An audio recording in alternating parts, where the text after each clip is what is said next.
पान पत्र को जातीय पत्र घोषणा दाबी जातीय सम्मेलन।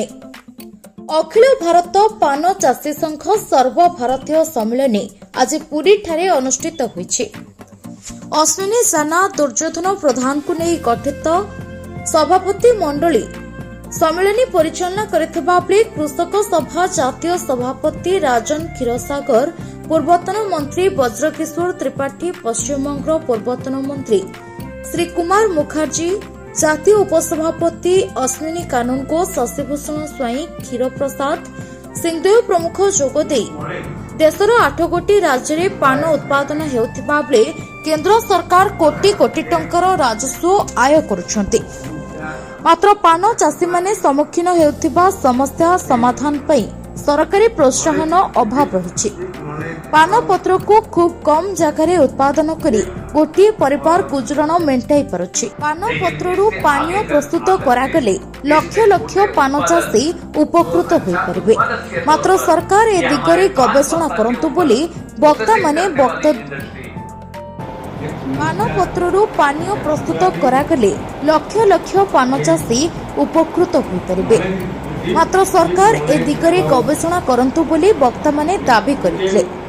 पान पत्र को जातीय पत्र घोषणा करबा, बिना सुधरे पान चाषी को 50,000 टंका ऋण देबा, पानर सर्वनिम्न दर धार्य करबा, पान उपरु जीएसटी उठाई व्यवसायी मानकु चाषी ठारू पान किणबा पई प्रोत्साहित करबा, स्वतंत्र रेलर व्यवस्था करबा उपरे आलोचना करा जायतिला।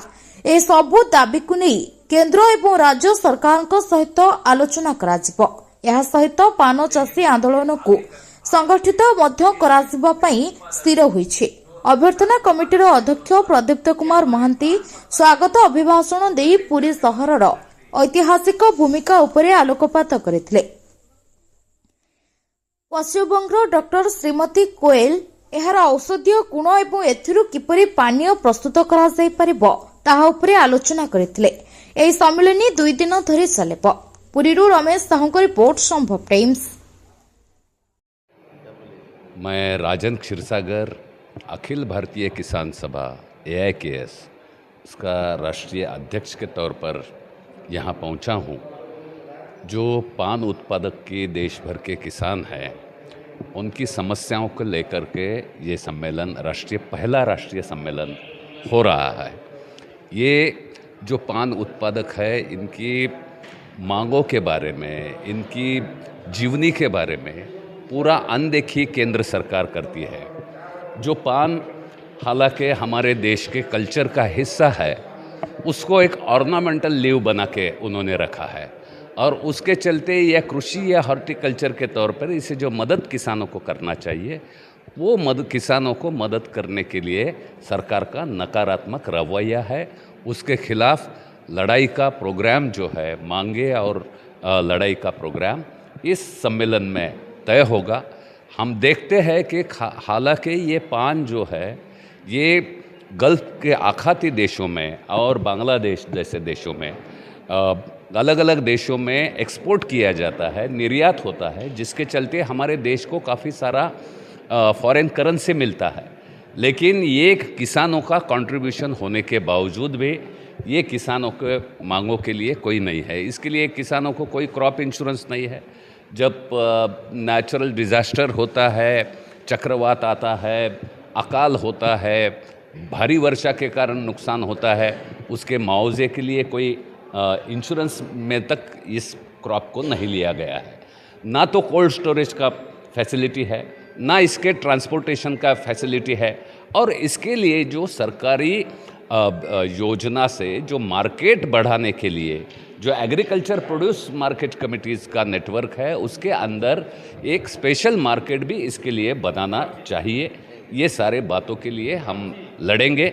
सरकार जो नई नीति ला रहा है national policy for agriculture marketing, उसका हम विरोध करते हैं। वो पॉलिसी सारा किसानी का जो मार्केट है, कृषि उपज का मार्केट कारपोरेट के हाथों दे देने का और किसानों को गुलाम बनाने का साजिश है। उसके खिलाफ भी देश के किसानों के लड़ाई के साथ में पान उत्पादक किसान भी उससे आगे रहेगा। जी पुरी ठारे अखिल भारत पानचाषी संगठनर जातीय सम्मेलनी अनुष्ठित होची। यह 2 दिन धरी चलिबो। ये जातीय सम्मेलन रे भारत वर्षर 7टी राज्यरू प्रतिनिधि जोग दैछंती। आपणकर वेस्ट बेंगल, ओडिशा, आंध्र, मणिपुर, बनारस प्रभृति राज्यरू ये अंचल जोग दैछंती। आमे यही सम्मेलन रे दाबी करुचु भारत सरकार तुरंत पान पत्र को जातीय पत्र भाव में घोषणा करंतु।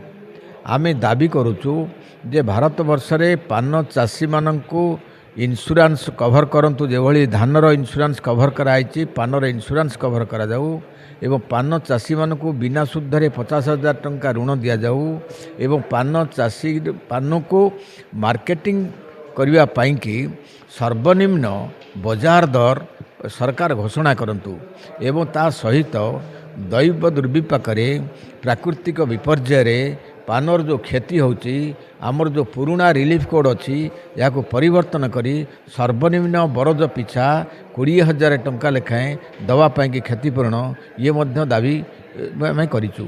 ये सब दाबी की नहीं करी ये सम्मेलन चली।